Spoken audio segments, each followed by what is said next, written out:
দাম্পত্য জীবনে সুখের চাবিকাঠি হলো উভয়কে বুঝতে পারা। স্ত্রীকে ভালো রাখার মানে ভালো খাবার আর বাসস্থান নয়। আসসালামু আলাইকুম এভরিওয়ান, আশা করি সবাই ভালো আছেন। আলহামদুলিল্লাহ, আমিও ভালো আছি, আল্লাহ পাকের অশেষ রহমত। কিছুদিন ধরে মিম আর নাজিমের বিষয়টা ফেসবুকে এত বেশি ভাইরাল টপিক হয়ে উঠেছে, তার উপরে যোগ হয়েছে মেকআপ আর্টিস্ট মৌ আপু।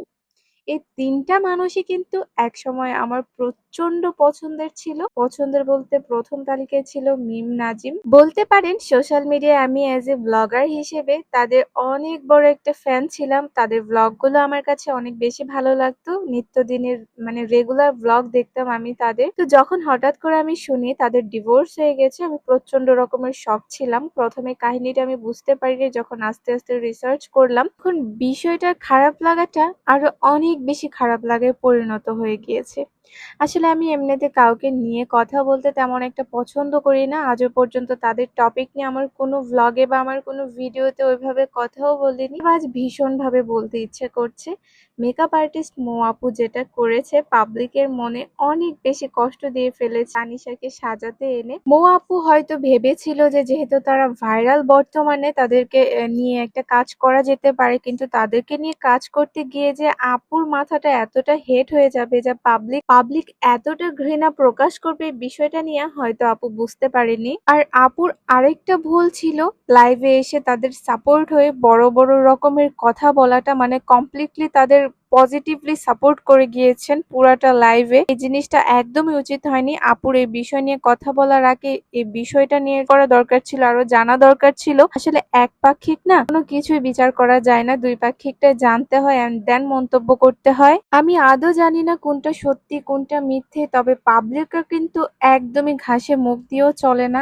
একবারে যে কোনো কিছু আইডিয়া করতে পারছে না ওরকমও না। মানুষ নিজের দোষ ঢাকার জন্য কত কিছুই না করে, তাই না? নিজের একটা পছন্দকে প্রায়োরিটি দেওয়ার জন্য আরেকজনের উপর কিভাবে এলিগেশন আনতে হয়, কিভাবে বদনাম দিতে হয়, আর কিভাবে প্ল্যান মাফিক কাজ করতে হয়, সেটা নাজিম আর তানিশাকে না দেখলে হয়তো বুঝতাম না। আমি কিন্তু নাজিম, মিম, তানিশা পার্সোনালি ৩টা পার্সনের একজনকেও ভালোভাবে চিনি না। তাদেরকে নিয়ে এত বিতর্কেও জড়াতে চাই না। শুধু এতটুকু বলতে পারি, তানিশা মেয়েটাকে আমার সোশ্যাল মিডিয়াতে যতটুকুই দেখেছি তেমন একটা পছন্দ হয়নি। তার দাঁড়ানোর স্টাইল, কথাবার্তার স্টাইল কেমন যেন একটা মেল মেল টাইপ আছে। একটা নারীর যে মাধুর্যতা থাকা দরকার নারীর মধ্যে, সেই মাধুর্যতাটা তার কথাবার্তা চলাফেরায় কোনো কিছুতেই নেই। বলে আমরা মানুষরা না বড্ড বোকা। আমরা হিরে খুঁজতে গিয়ে সোনাকে ফেলে তামাকে ধরে নিয়ে আসি আমাদের জীবনে। আসলে বেশিরভাগ মানুষের জীবনেই সঠিক মানুষটাকে রেখে ভুল মানুষটাকে নিয়ে আসে। এটাই তো মানুষের জীবন। আমরা মানুষরা মনে করি যে এখান থেকে ভালো হয়তো অন্য জায়গায় থাকতে পারবো।